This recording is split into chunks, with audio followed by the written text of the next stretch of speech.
Hello friends, আমি মুনমুন পালোধি চলে এসেছি আবার একটি ব্লগ ভিডিও নিয়ে তোমাদের সামনে। তো পুরো ভিডিওটা দেখতে থাকো।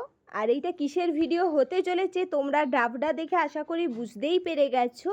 তো আমাদের এখানে শেতলা উপোস ছিল, মানে শেতলা পুজো ছিল পরশু দিনকে।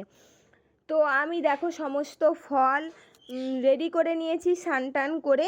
তো আমার ক্যামেরাম্যান যেহেতু আমার সাথে যাবে না, ওই জন্য ওকে বললাম তুই আমাকে একটু বাড়িতেই দেখিয়ে দে। আমি সব ফল নিয়ে একাই পুজো দিতে গিয়েছিলাম।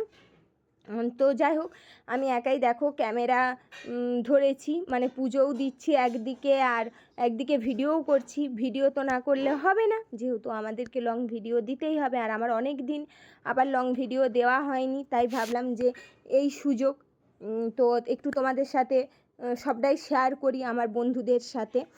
তো দেখো মাসে আমি মন্দিরে পৌঁছে গেছি, তো আমি পুজোও দিয়ে দিয়েছি।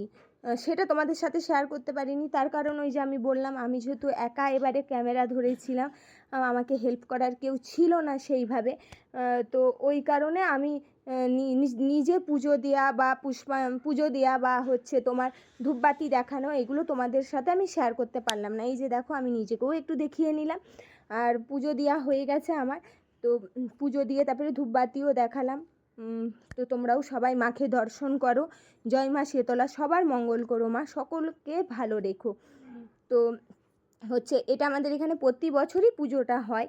আর এই ঠান্ডা উপোসেতে আমরা সবাই হচ্ছে, আমি যেহেতু উপোস ছিলাম আমি তো আর মানে বাসি ভাত খাইনি। আমার বাড়িতে সবাই বাসি ভাত আলু ভাতে মানে মায়ের প্রসাদ হিসাবে সবাই খেয়েছিল। আর সত্যি ভীষণ ভালো লাগে ওই বাসি ভাত আলু ভাতে মাখা, তার সাথে চপ, এগুলো খেতে। তো যাই হোক, এই যে দেখো প্রচুর ভিড়ও হয়েছিল, মানে মন্দিরে অনেকেই পুজো দিচ্ছিলো। আমিও তখন প্রায় 11:30 বাজে, আমার অনেকটাই দেরি হয়ে গিয়েছিল পুজো দিতে যেতে।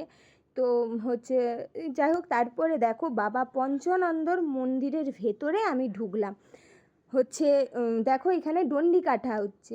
তা যাদের মানসিক থাকে তারা কিন্তু এই মা শেতলার পুজোর দিনকেই সেই মানসিক শোধ করে, ডন্ডি কাটে এবং মায়ের কাছে পুজো দেয়, বাবার কাছে পুজো দেয়। এই যে বাবা পঞ্চানন্দেরও পুজো আরম্ভ হয়ে গেছিলো, মায়ের পুজোর সাথে সাথে কিন্তু বাবা পঞ্চানন্দেরও পুজো আরম্ভ হয়ে গিয়েছিল। আরে বহু পুরাতন বাবা পঞ্চানন্দ আমাদের এখানে খুব জাগ্রত ঠাকুর, মানেই জাগ্রত, সব ঠাকুরই সমান। তো বাবা পঞ্চানন্দকেও তোমাদের একটু দর্শন করার সুযোগ করে দিলাম, একটু দেখে নাও। আর এই যে হচ্ছে বাবার পুকুর, এই পুকুরেই কিন্তু সবাই স্নান করে ডন্ডি কাটছিল একদম বাবার মন্দিরের পেছনে। এখানে বজরংবলীও আছে, দেখো তোমরা পাশেই এই যে বজরংবলী, আমি একটু তোমাদের সাথে বজরংবলীকেও দেখিয়ে দিলাম। জয় বাবা বজরংবলী, সবার মঙ্গল করো, সকলকে ভালো রেখো। তারপরে দেখো সবাই এই যে স্নান করে একদম ওখান থেকেই ডন্ডি কেটে কেটে উঠে আসছে, মায়ের কাছে যাচ্ছে। আর হচ্ছে আমি একটু তোমাদের সাথে পুকুরটাও শেয়ার করলাম। এই পুকুরটাও কিন্তু বহু পুরাতন পুকুর। আমাদের সমস্ত শুভ কাজে, পৈতেতে বলো, গঙ্গাতে না যেতে পারলেও পৈতেতে, বিয়েতে সবাই এখানে স্নান করে আসে। তো যাই হোক, তোমাদের সাথে সবটাই শেয়ার করলাম। তারপরে দেখো মহাদেবেরও মন্দির আছে ওই ভেতরে, ভোলে বাবা, দেখো হর হর মহাদেব, সবাইকে ভালো রেখো, সবার মঙ্গল করো। ওই যে দেখো ঠাকুরমশাই পুজো করছে, সেটাও তোমাদের সাথে একটু শেয়ার করলাম। তো আমার পুরো ভিডিওটা তোমাদের কেমন লাগলো অবশ্যই কিন্তু জানিও বন্ধুরা। আর তাহলে আমার কিন্তু ভিডিও করার ইচ্ছেটা আরও বেড়ে যাবে। তোমাদের যদি ভালো লাগে অবশ্যই লাইক কমেন্টস করো।